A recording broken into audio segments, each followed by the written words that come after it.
How did an American Airlines plane and a Black Hawk helicopter end up in a tragic crash while the plane was attempting to land on runway 33 in the videos ahead?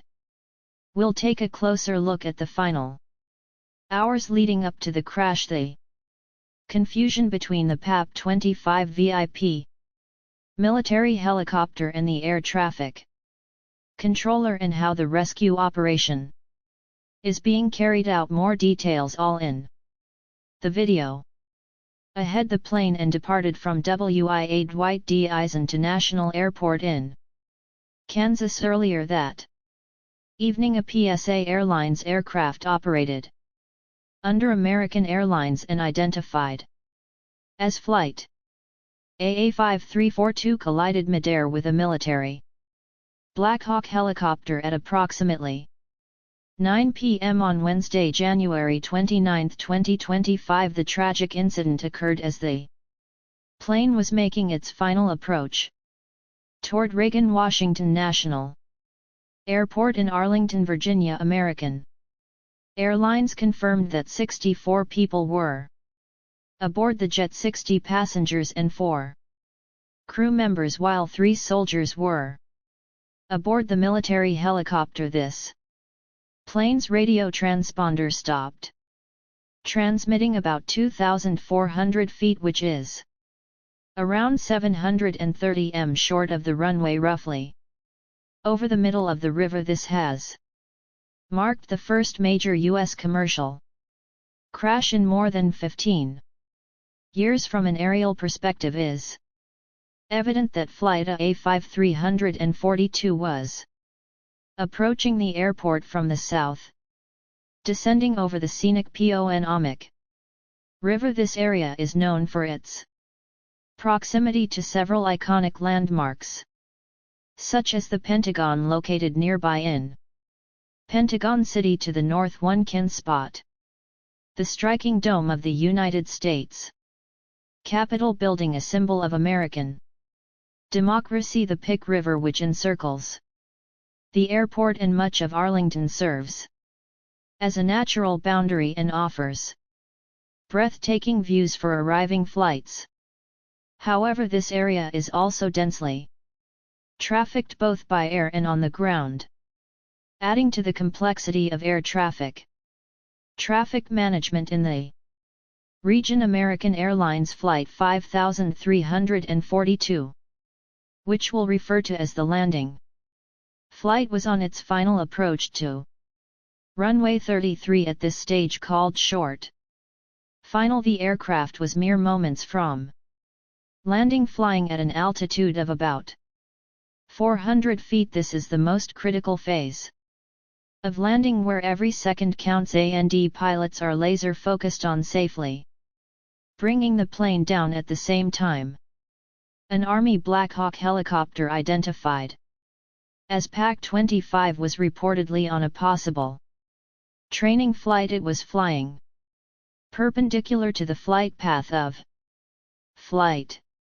5342, following the course of the Ponomac River. The Ponomac River is a designated flight corridor for helicopters, and it's common to see aircraft like this operating in the area. The key difference between the two aircraft in this scenario was their operating rules. The Black Hawk helicopter PAC-25 was flying under visual flight rules. This means it was required to rely on visual observation of its surroundings to avoid other aircraft. The landing Flight 5342 was operating under instrument flight rules, which give it priority over VFR flights in controlled airspace. This system assumes that VFR aircraft will actively maintain visual separation to avoid conflicts moments before the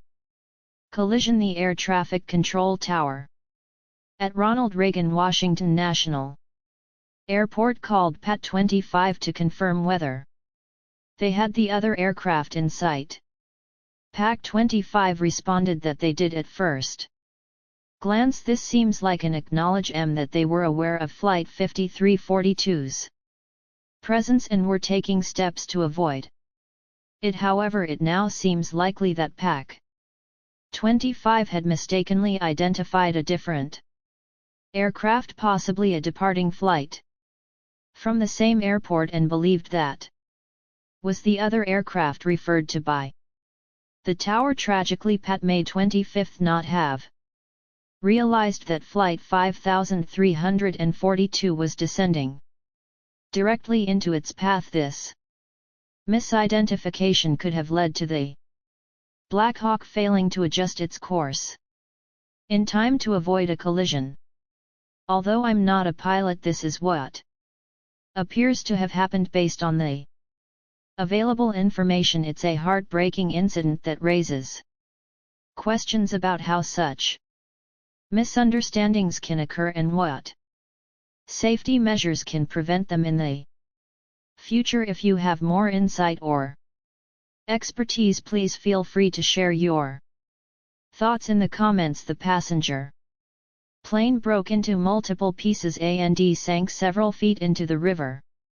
Meanwhile, the helicopter ended up landing upside down on the water. Regarding the rescue mission, the main challenge is access. The water they are working in is about 8 feet deep, which is roughly 2.5 m. On top of that, the conditions are tough. There's strong wind, trunks of ice floating around, which obstructs rescue workers. We also have audio from air traffic control that has been published online, capturing the moments as the two aircraft approach each other. In the recording, we can hear a conversation fight. It appears to involve the air traffic controller, with P standing for Priority Air Transport Report, the helicopter, and CRJ referring to the passenger plane.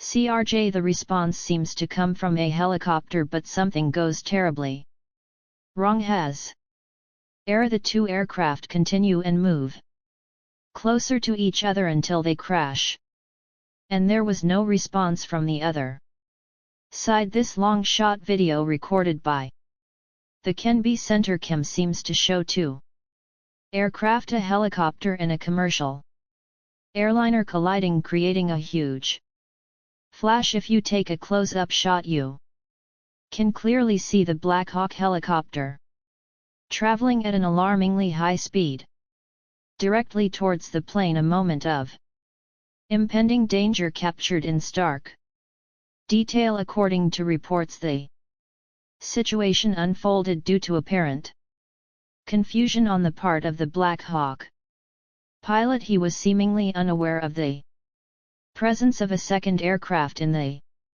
vicinity, which ultimately led to a critical misjudgment when the flight controller radioed in asking if the pilot had identified flight 5342. The pilot confidently confirmed that he had visual contact. However, the plane he was referring to wasn't flight 5342. It was a completely different aircraft flying above his position. This misidentification proved costly. The pilot, certain he was operating safely, continued his course. Tragically, he ended up flying directly into the path of an oncoming aircraft. The sequence of events highlights the immense complexity and risks of aviation, where even small communication errors or lapses in situational awareness can lead to dangerous, life-threatening outcomes. Let's take a look at a different case scenario of a Jeju Air Flight 2216. This South Korean airline was granted permission to land from the south on runway 1 northward, but control tower cautions against bird activities, so the aircraft made a slight deviation in flight path. The pilot declares mayday after it hit a couple of birds, and it was instructed to make a go around and land on runway 19. Softward. It was at this moment the airplane encountered another problem with the landing gear which did not open. Finally the plane had to make a belly landing with what was supposedly a landing gear failure because it hit in the middle of the runway and crashed into the elevated local lizard antenna and concrete, erupting into a huge fireball, while the tail section remained intact. Morning 857 ATC broadcast a cautionary advisory about bird activity in the vicinity of the airport. Report 859. The pilot of Flight 7C2-216 reports at bird strike, declares an emergency with repeated "this is what he said." Mayday, mayday, mayday calls and notifies ATC with the message bird strike, go round. Just 1 minute after the bird strike at 9 o'clock the flight initiates a go round maneuver and requests authorization to land on runway 19, which requires an approach from the opposite end of the airport single runway, that is from the north to the south, which is not the actual landing procedure. Usually then land from the south to the north. 9:01 in the morning. ATC clears the aircraft to land on runway 1992 local time. The aircraft touches down on the runway approximately 1,200 m, which translates to 3,940 feet from the threshold of the 2,800 m. This is around 9,184 feet. Runway 902 and 55 seconds. Later the airport fire rescue unit completes the deployment of fire rescue equipment. 903 Flight 7C2216 overshoots the runway and crashes into a hill-like structure beyond the runway's end, which later on we came to know that it hit the localizer antenna and its adjacent concrete embankment. And finally we have a missile attack plane crash at 10:43 am Kazakh time, which Russia's Rostov Air Traffic Control Center received a signal indicating that the crew had decided to divert the flight to Akta due to adverse weather conditions in Baku and Makhatala, a city in Russia's Dagestan region. At 10:53 am the Rostov flight director informed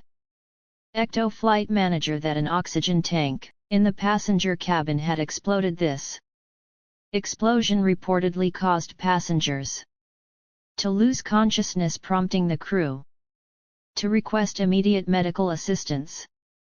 Upon landing, emergency teams were swiftly mobilized at Aktop Airport in preparation for the aircraft's arrival. At 11:02 am the pilots made contact with Akta Airport's air traffic control tower. Despite their efforts, the crew faced significant challenges during their descent. They attempted to land twice but were unable to maintain altitude or stabilize the aircraft. Tragically, at 11:28 am contact with the crew was lost, and moments later the plane crashed the ground. This means the plane was hit between 10:30 to 10:53 am Kazakh time by the Russian anti-air defense system.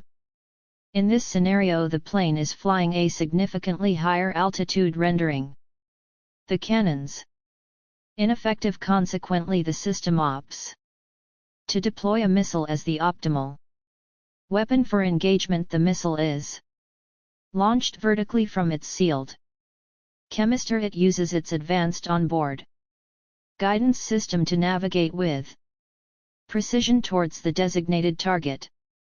As the missile approaches its onboard sensors continue to track the civilian aircraft, which in this case is tragically identified as an Ezran civilian aircraft. The missile carries a 25 kg high explosive warhead. Upon reaching the target, the warhead detonates, releasing an intense explosion. The explosion occurs near the side of the aircraft, causing catastrophic damage. to its tail section. The resulting shrapnel penetrates the fuselage, inflicting severe thermal structural damage. This devastating impact destabilizes the aircraft, leading to an uncontrollable descent. This severely damaged plane crashes near Aktop Airport, resulting in a tragic loss of life and a devastating outcome for all those on board. We make original videos from scratch, so please do subscribe and hit the notification bell for more videos.